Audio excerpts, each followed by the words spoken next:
Hello student, আশা করি তোমরা ভালো আছো। গোল্ডেন আই ইনস্টিটিউশন চ্যানেলে তোমাদের সবাইকে স্বাগত।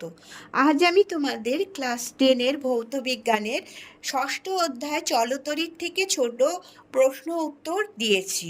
আমার আজকের এই ভিডিওটা যদি ভালো লাগে তাহলে অবশ্যই লাইক শেয়ার করো এবং কোনো নতুন স্টুডেন্ট হলে চ্যানেলটাকে সাবস্ক্রাইব করো। তাহলে চলো পড়ানোতে যাওয়া যাক।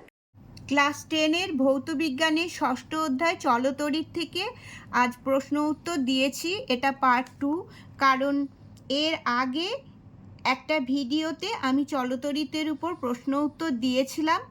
যারা দেখোনি তাদের জন্য আমি ডেসক্রিপশন বক্সে লিংক দিয়ে দেবো, দেখে নিও। আজ এই পার্ট 2-তে প্রথম প্রশ্ন, ফিউজ তারের উপাদান কি কি? টিন, এটা হচ্ছে 25% এবং সীসা এটা হচ্ছে 75%। এর সংকর ধাতু দিয়ে তৈরি।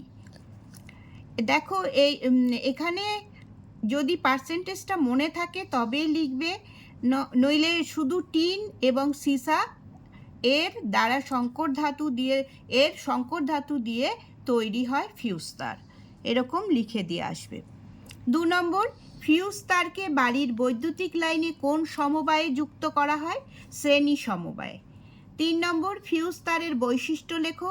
ফিউজ তারের রোধাঙ্ক উচ্চমানের হয় এবং গলনাঙ্ক কম হয়।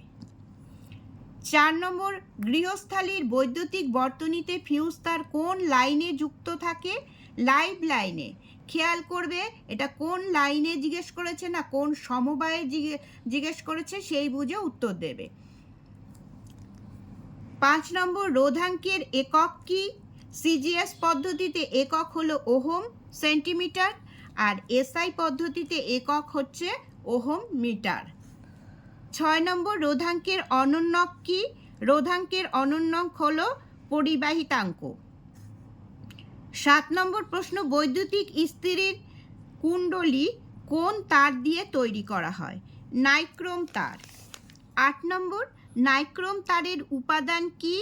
নাইক্রোম তার লোহা, নিকেল ও ক্রোমিয়ামের সংকর ধাতু দিয়ে তৈরি হয়। 9 নম্বর, বৈদ্যুতিক হিটারে কোন তার ব্যবহার করা হয়? নাইক্রোম তার।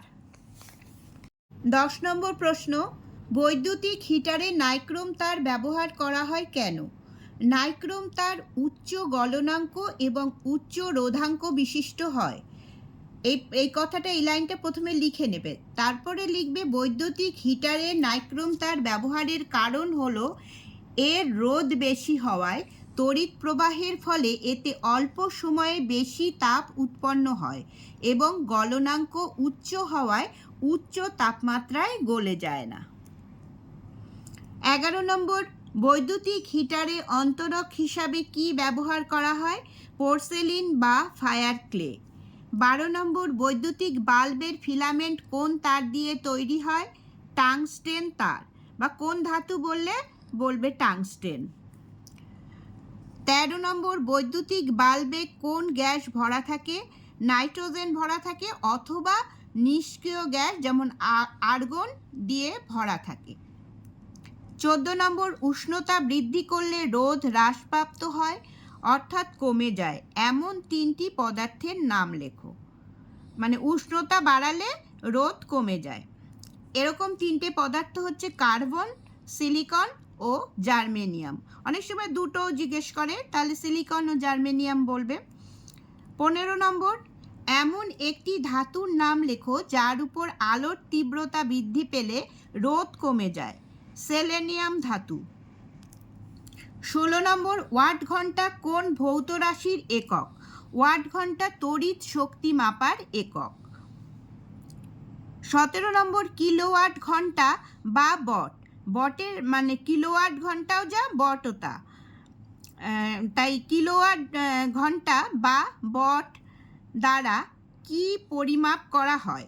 বিওটি দ্বারা তড়িৎ শক্তির পরিমাপ করা হয়। 18 নম্বর, ডায়নামোতে কোন শক্তি থেকে কোন শক্তিতে রূপান্তর ঘটে?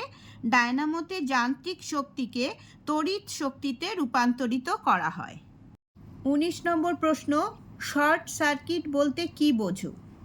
উত্তর হচ্ছে কোনো কারণে যদি কোনো তড়িৎ বর্তনীর লাইন দুটির মধ্যে সরাসরি সংযোগ ঘটে তাহলে বর্তনীর রোধ প্রায় শূন্য হয়, একে শর্ট সার্কিট বলে। এইটুকু বলে ছেড়ে দেবে না, যতই নম্বর থাক মিনিমাম 2 নম্বর থাকা উচিত এই প্রশ্নটায়। তবুও যদি একও থাকে তবুও 1 মার্কের প্রশ্ন হলেও এটা তোমরা এই লাইন পরবর্তী লাইন দুটোও লিখবে। শর্ট সার্কিট হলে বর্তনীতে তড়িৎ প্রবাহ মাত্রা খুব বেড়ে যায়, ফলে লাইনে প্রচুর তাপ উৎপন্ন হয়ে আগুন ধরে যাওয়ার সম্ভাবনা থাকে। 20 নম্বর প্রশ্ন, মো কিসের একক? পরিবাহিতার এসআই একক হচ্ছে মো। 21 নম্বর প্রশ্ন, 1 ওয়াট একক সমান সমান কত জুল? এটা হচ্ছে উত্তর হবে 3.6 × 10⁶ জুল। এটা মুখস্থ করে রাখবে, এটা প্রশ্নটা খুব আসে। 22 নম্বর, ফ্লেমিংয়ের বামহস্ত নিয়মে তর্জনী কি নির্দেশ করে? তর্জনী বলতে বুঝেছো তো, যে মানে আঙুলের এই আঙুলটাকে তর্জনী বলে। তাহলে ফ্লেমিংয়ের বামহস্ত নিয়মে তর্জনী কি নির্দেশ করে? চৌম্বক ক্ষেত্রের দিক নির্দেশ করে। 23 নম্বর, একই উপাদানে তৈরি একটি সরু তার ও একটি মোটা তারের দৈর্ঘ্য যদি সমান হয় এবং একই বিভব প্রভেদে রাখা যায় তাহলে কোন তারটি দিয়ে তড়িৎ প্রবাহ বেশি হবে? মোটা তারটি দিয়ে তড়িৎ প্রবাহ বেশি হবে। আবার এই প্রথমটুকু দিয়ে জিজ্ঞেস করতে পারে যে কোন তারটির রোধ বেশি? তাহলে রোধ বেশি হচ্ছে সরু তারটা, যেটা রোধ বেশি হবে সেই তারটা দিয়ে তড়িৎ প্রবাহ কম হবে, আর যেটা রোধ কম হবে তার দিয়ে তড়িৎ প্রবাহ বেশি হবে। 24 নম্বর, বাড়ির বাল্ব, ফ্যান ইত্যাদি যন্ত্র কোন সমবায়ে যুক্ত থাকে? সমান্তরাল সমবায়ে।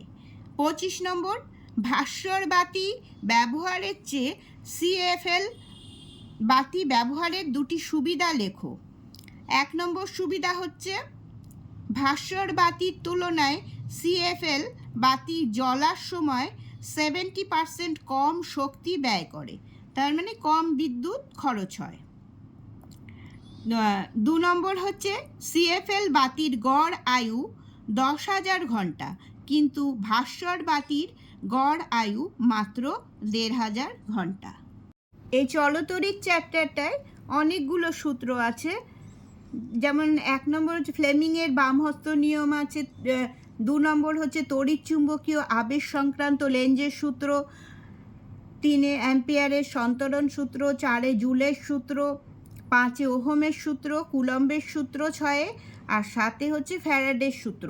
তা এতগুলো সূত্র তো পড়া সম্ভব না, তাই আমি 4টে ইম্পর্টেন্ট সূত্রর কথা বলেছি, যেমন কুলম্বের সূত্র, ওহমের সূত্র, জুলের সূত্র আর ফ্লেমিংয়ের বামহস্ত নিয়ম। এই 4টে সূত্র তোমরা মনে রাখার চেষ্টা করবে।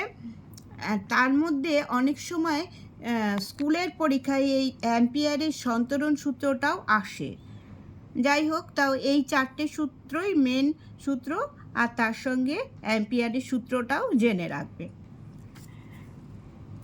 স্টুডেন্টস, এই চলতড়িৎ চ্যাপ্টারটা থেকে 3 মার্কসের অঙ্ক মাধ্যমিকে আসে, সেই জন্য তোমাদের টেস্ট পরীক্ষার আগে আমি এই চ্যাপ্টারটা থেকে ইম্পর্টেন্ট কিছু অঙ্ক শিখিয়ে দিয়ে একটা ভিডিও দেব। তাহলে আজ এই পর্যন্তই, তোমরা সবাই ভালো থেকো।